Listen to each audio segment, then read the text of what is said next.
Good evening and thanks for joining us here at KREM 2 News at 10. I'm Cody Proctor. Well, today started off with more than a little rain, while this afternoon and the evening have been pretty quiet so far when it comes to that precipitation. But how about this weekend and, of course, Halloween? Well, meteorologist Thomas Patrick is giving us a look ahead. Thomas, what can you tell us? Yeah, Cody. In fact, it's been nice that all week long I've been promising a dry weekend for the Halloween weekend. We are still on for that forecast. Nice how the weather forecast pans out just like that. Had just a one stray shower in the afternoon just to keep us honest, but things have way cleared out for tonight. It's clear skies right now. The winds have calmed down, but it does mean we're going back to pretty cold conditions at night. In fact, our temperatures are in the low 40s right now. We'll be slipping down into the upper 30s and even a few upper 20s by the time we hit tomorrow morning. So yes, the morning hours will be quite cold, but at least with the sunshine during the day, that should hold our temperatures up into the 50s both for Saturday and Sunday. But it's not just trick-or-treating. We're also going to be watching for the northern lights this Saturday night. A little preview ahead for this weekend, and I'll show you how you can best see the northern lights come tomorrow night. Thank you so much, Thomas. We'll keep an eye on that. Well, new at 10, Spokane native and two-time Super Bowl champion Mark Rippon had some fun with kids at Willard Elementary today. Rippon tossed the football to sixth grade students during PE class and showed off his Super Bowl ring. Just an incredible throw right there. That event was organized by student aide and Hilliard boxing star Chauncey Welliver, who spent nearly $1,000 of his own money on footballs and t-shirts, which Rippon signed for the very excited students. Idaho Governor Brad Little just announced Idaho will join several other states in a lawsuit challenging President Joe Biden's vaccine mandate for employees of federal contractors. In a statement, Governor Little said the vaccine mandate harms Idaho workers and businesses that partner with the federal government. Idaho now joins other states such as Georgia, Utah, Florida, and Kansas in seeking to stop the president's vaccine mandate. Another big story that we've been keeping track of for you tonight, a Rathdrum family lost everything yesterday when a gas leak caused an explosion inside their home. The two homeowners are expected to be okay, and the Avista representative, who was actually with them at the time, suffered first-degree burns on his neck. KREM 2's Amanda Rowley shares with us new video of the fire and gives us more on what led up to this explosion. The explosion happened at this home behind me here near Lakeland High School. The family who lives in that home is expected to be okay, but they lost everything in this fire, including their 3 cats. Now, their whole street was evacuated shortly after the explosion, but the fire marshal told me this afternoon those evacuations have been lifted for all but 2 homes. Was running ground fiber in the area. He says the crews hit a natural gas line.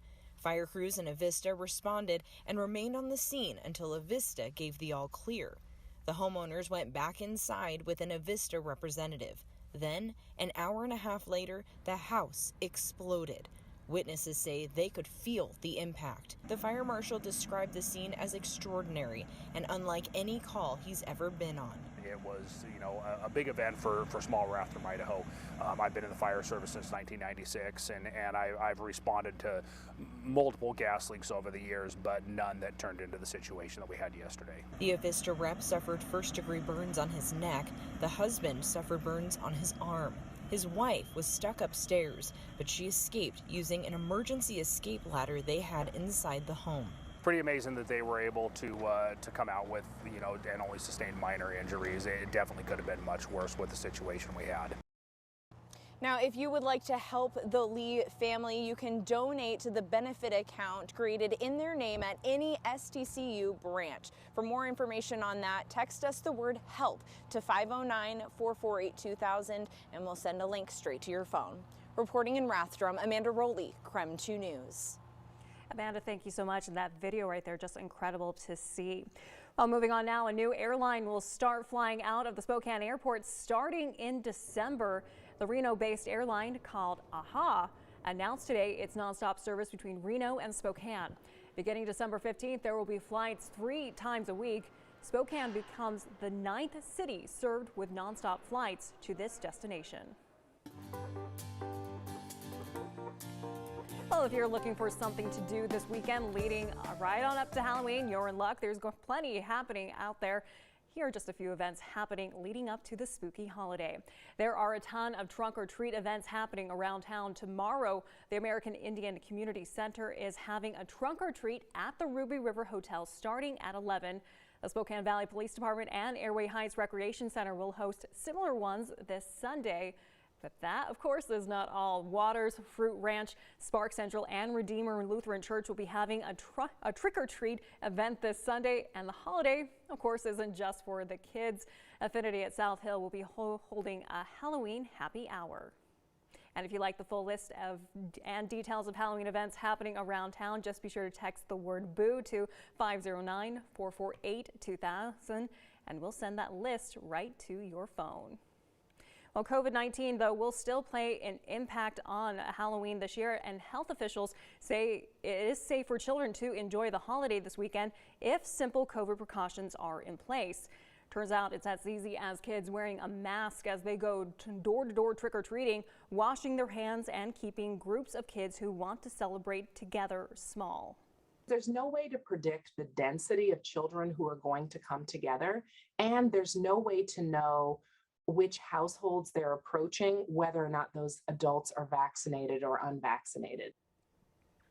Now, we know the virus is more likely to spread inside, so experts say it's best to say boo to indoor Halloween parties and celebrate outdoors, especially with younger kids waiting for COVID-19 vaccines.